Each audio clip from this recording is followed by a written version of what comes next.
കൂട്ടുകാരെ, this is me your Tomachan. Jesus കിഡിന്റെ മറ്റൊരു എപ്പിസോഡിലേക്ക് നിങ്ങൾക്കെല്ലാവർക്കും സ്വാഗതം. കൂട്ടുകാരെ, ഇന്ന് നമ്മളോട് കഥ പറയുവാൻ പോകുന്നത് ബൈബിൾ JK ആണ്. വരൂ, നമുക്ക് ബൈബിൾ JK കാണാം. ഹലോ കൂട്ടുകാരെ, ഇത് ഞാനാണ്, നിങ്ങളുടെ സ്വന്തം ബൈബിൾ JK. ഇന്ന് ഞാൻ ഒരു ഓട്ട മത്സരത്തിൽ പങ്കെടുത്ത കഥയാണ് നിങ്ങളുമായിട്ട് പങ്കുവെക്കുന്നത്. ഒരിക്കൽ സ്കൂളിൽ സ്പോർട്സ് ഡേ ആയിരുന്നു.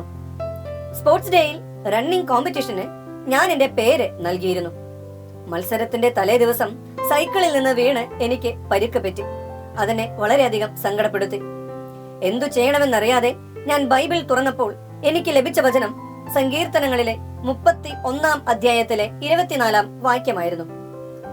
യഹോവയിൽ പ്രത്യാശയുള്ള ഏവരുമേ ധൈര്യപ്പെട്ടിരിപ്പിൻ, നിങ്ങളുടെ ഹൃദയം ഉറച്ചിരിക്കട്ടെ.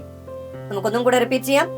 യഹോവയിൽ പ്രത്യാശയുള്ള ഏവരുമേ ധൈര്യപ്പെട്ടിരിപ്പിൻ, നിങ്ങളുടെ ഹൃദയം ഉറച്ചിരിക്കട്ടെ.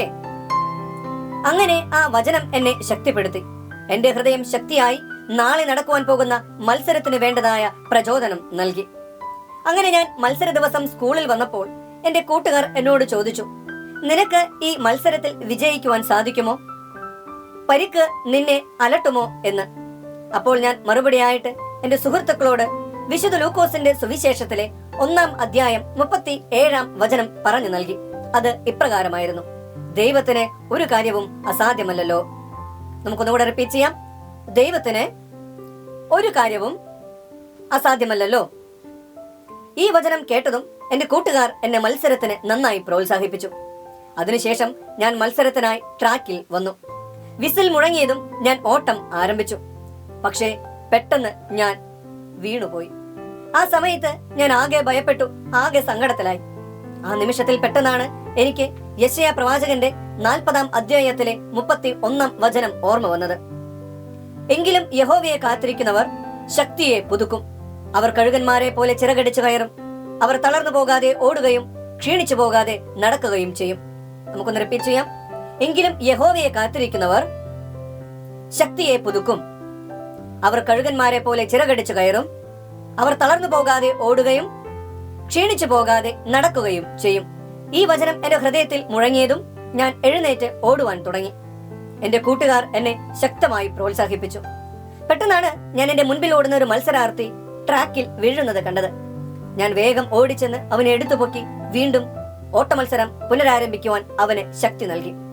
ഇത് കണ്ടപ്പോൾ എന്റെ സുഹൃത്തുക്കൾ എന്നോട് ചോദിച്ചു, നീ എന്തിനാണ് അവനെ സഹായിച്ചത്? നിനക്ക് എത്രയും വേഗം ഓടി വിജയത്തിൽ എത്താമായിരുന്നില്ലേ എന്ന്. അപ്പോൾ ഞാൻ എന്റെ സുഹൃത്തുക്കളോട് അപ്പോസ്തലനായ വിശുദ്ധ പൗലോസ് ഗലാത്യ സഭയ്ക്ക് എഴുതിയ ലേഖനത്തിലെ 6 അധ്യായം 2 വചനം പറഞ്ഞു മനസ്സിലാക്കി.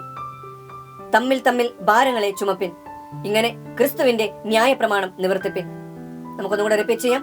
തമ്മിൽ തമ്മിൽ ഭാരങ്ങളെ ചുമപ്പിൻ, ഇങ്ങനെ ക്രിസ്തുവിന്റെ ന്യായപ്രമാണം നിവർത്തിപ്പിൻ. അത് കഴിഞ്ഞ് ഞാൻ എന്റെ ഓട്ടം വീണ്ടും പുനരാരംഭിച്ചു. പൂർവാധികം ശക്തിയോടെ എനിക്ക് ഓടുവാൻ സാധിച്ചു. എനിക്കൊപ്പം മത്സരിച്ചവരെക്കാളും വേഗത്തിൽ എനിക്ക് ഓടിയെത്താൻ സാധിച്ചു. അങ്ങനെ ഞാൻ വിജയം കുറിച്ച് ഒന്നാമതെത്തി. എന്റെ കണ്ണുകൾ സന്തോഷം കൊണ്ട് നിറഞ്ഞു.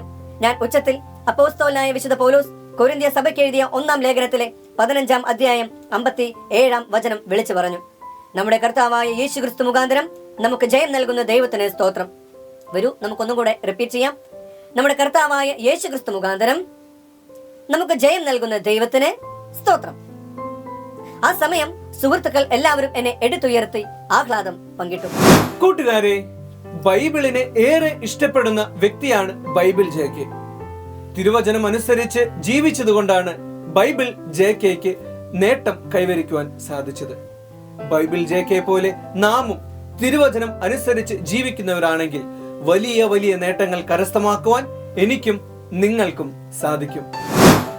കൂട്ടുകാരെ, ഇന്നത്തെ എപ്പിസോഡ് നിങ്ങൾക്ക് ഇഷ്ടമായി എന്ന് വിശ്വസിക്കുന്നു.